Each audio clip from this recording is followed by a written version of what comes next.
कार्यक्रम लगे होते हैं और पूर्व से इनके निर्धारित कार्यक्रमों को अवॉइड करके हम और आप समस्त लोगों को अनुग्रहित किया, इसके लिए पुनः इनका भी आभार व्यक्त करता हूं और धन्यवाद देता हूं। साथियों, मैं निवेदन करना चाहूंगा, बात को लंबी नहीं करना चाहूंगा, लेकिन आपको याद दिलाना चाहूंगा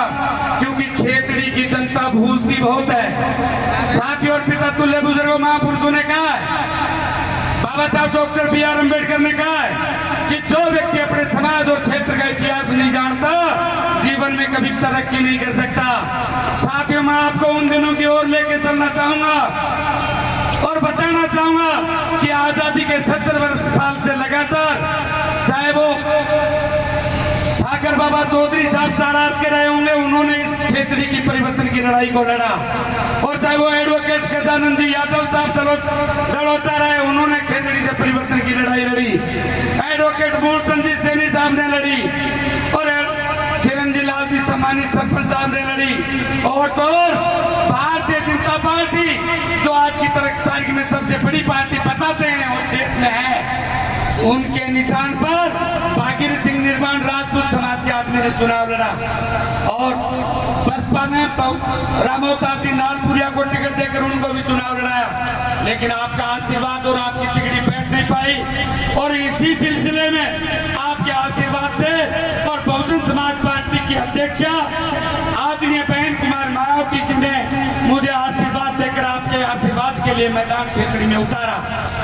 केवल 15 दिन में, उस समय भी 3 लोग हम टिकट के दावेदार थे खेतड़ी में। आज हर कोई आदमी टोकता है कि 2 आदमी और टिकट किनको मिलेगी, तो उनको तो हर दिन फील्ड में आप लोगों को जवाब देता ही हूँ, लेकिन आज इस मंच के माध्यम से निवेदन कर बताना चाह रहा हूँ कि टिकट देने वाले सम्मानित पदाधिकारी ये विराजमान है जो पिछले 3 बार लगातार मुझे देते रहे हैं, इनके पास पार्टी का टिकट है, और आप जो खेतड़ी की सम्मानित जनता बैठी है, आपने मुझे पहले भी आशीर्वाद दिया है, आपके पास वो टिकट है जो विधानसभा तक पहुंचा दिया। साथियों, मैं निवेदन करना चाहूंगा और बताना चाहूंगा, जो बात चला रहा था उसी बात को आगे बढ़ाना कि इन लोगों की व्यवस्था परिवर्तन क्यों नहीं हो पाया, क्योंकि इस खेतड़ी में माननीय अध्यक्ष जी राज करने वाले जातियों के लोगों ने, और ये बात हर घर में फैला रखी थी, हर जाति में फैला रखी थी कि खेतड़ी में इनके अलावा कोई जीत नहीं पाएगा। इसके लिए बहन जी के आशीर्वाद पाकर हमने घर घर जाने का काम किया और घर घर में ये समझाने की कोशिश करी कि वोट से जीत होती है और 2 फुट के खोखे से अंदर में जो बटन दबाओगे और जिसकी वोट संख्या ज्यादा होगी उसकी जीत होगी। ये बात हमने जगह जगह घर घर बैठकर, बताओ ये मेरी बात सही है कि गलत? किसी का घर अगर विधानसभा क्षेत्र खेतड़ी में, एक बार सारे हाथ लोग नीचे करो, कोई भी आदमी, अगर मैं खेतड़ी में हर किसी का घर जानता हूं, किसी का घर ऐसा होगा क्या जो नहीं जानता? अगर जानता हूं तो हाथ ऊपर करके बताओ। साथियों, मैं आपके आम आदमी के घर घर बैठकर और घर से टिप्पण ले जाकर आपसे चाय और दही की मांग के और हर दिन खाना खाने का काम आपके घरों में किया, और पिछले 25 वर्षों से टीम पूरी मेरे साथ रही होगी, चाहे वो जगदीश जी कुमाऊं आप बाजार में देखते हो, और चाहे वो एडवोकेट हवा सिंह जी बबेरवाल रहे, और चाहे वो सीताराम जी सैनी रहे, चाहे वो महावीर जी पार्षद रहे, चाहे वो वेणु शंकर जी पार्षद रहे, चाहे छाजूराम जी रहे,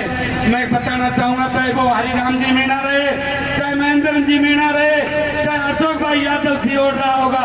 कितने साथियों का मैं नाम लेना चाहूंगा जो रात और दिन घाटी में मेरे साथ रहते हो। मैं आपसे निवेदन करना चाहूंगा, लंबी बात नहीं करके आपको लेके जाना चाहूंगा, वो परिवर्तन इसलिए नहीं कर पाए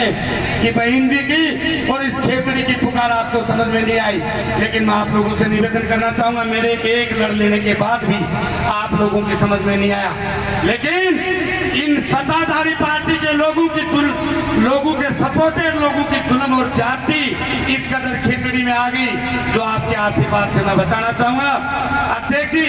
आज इस विधानसभा क्षेत्र खेतड़ी में भय है आपका, आपकी पार्टी का और आपके सामने विराजमान जनता का कि सत्तासीन पार्टियों के लोगों ने अगर ज्यादती करी तो दोबारा पूर्ण सैनी पे ये वोट जाएगा और इनका राज खेतड़ी से छिन जाएगा। बताओ ये बात सही है कि गलत है?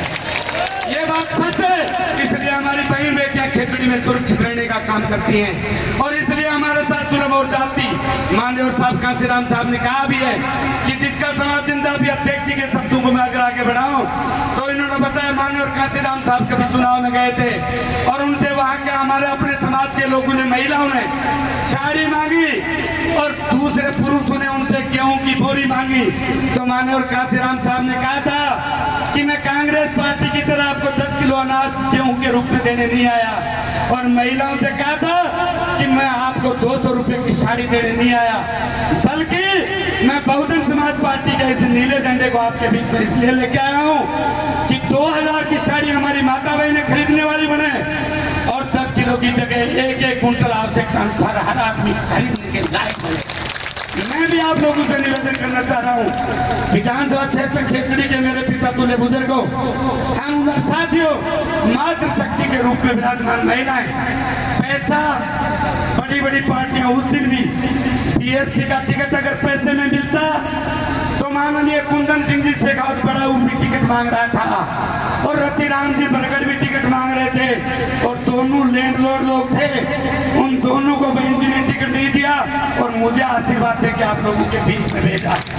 अगर बीएसपी का टिकट पैसे में बिकता तो पूर्ण सैनिक ने उस दिन खरीद सकता था और मैं आपके आशीर्वाद से आज खरीदने के लायक है। मैं आपसे निवेदन करना चाहूंगा, लेकिन इस बहुजन समाज पार्टी रूपी आंदोलन को,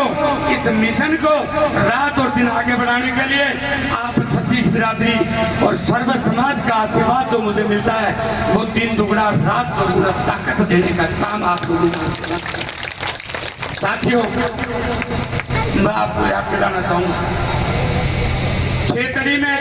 एक ही समाज के लोग का वो कॉलेज होता था, मजबूती से 600 प्रत्याशी होते थे और चुनाव लड़ते थे। देखो कितनी खुली छूट थी, लेकिन हम सारे आपके आशीर्वाद वाली टीम ने प्रयत्न किया और वो आपकी खेतड़ी की कॉलेज जिसमें बच्चियों के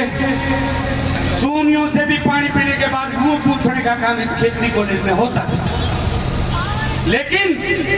आज की तारीख में आपने बनाया मन और बहुजन समाज पार्टी के इस नीले झंडे को अपनाया,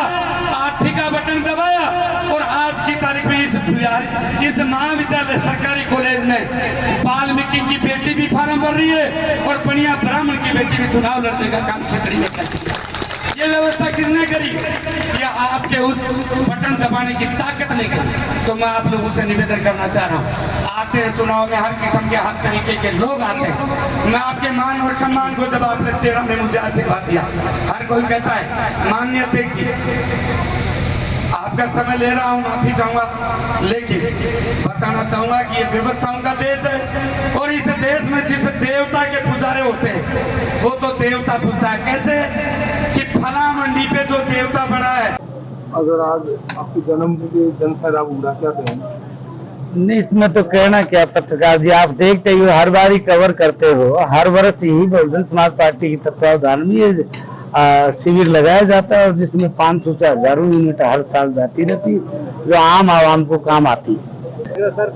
लोग कुछ ऐसा कयास लगा रहे हैं कि टिकट आपको ही मिलेगी, क्या ये सही है? नहीं, ये तो जन सैलाब तो अब आपने पहली बार कभी इकट्ठा करवाया हुआ कि आप सबके सामने है और बहुजन समाज पार्टी की अध्यक्षा बहन कुमारी मायावती जी ने मुझे 3 बार आशीर्वाद दिया, तो शक का तो कोई कारण ही नहीं बनता, पहले भी लेते हैं। तो आपके कार्यकाल में जितने उत्कृष्ट कार्य किए हैं उतने वर्तमान सरकार ने नहीं किया, इसके बारे में क्या कहेंगे? नहीं, वर्तमान सरकार ने क्या है, आज राजस्थान में जिस दल की सरकार है वो तो आजादी के वर्षों में 75% राज देश पर किया है, वो तो कभी नहीं कर पाई। मतलब गरीब लोगों को और लिपा पोती करके जिंदे रखने का काम सर्वे करवा के बीपीएल की और उनमें 35 किलो अनाज देके जिंदा रखने का काम किया इस पार्टी ने।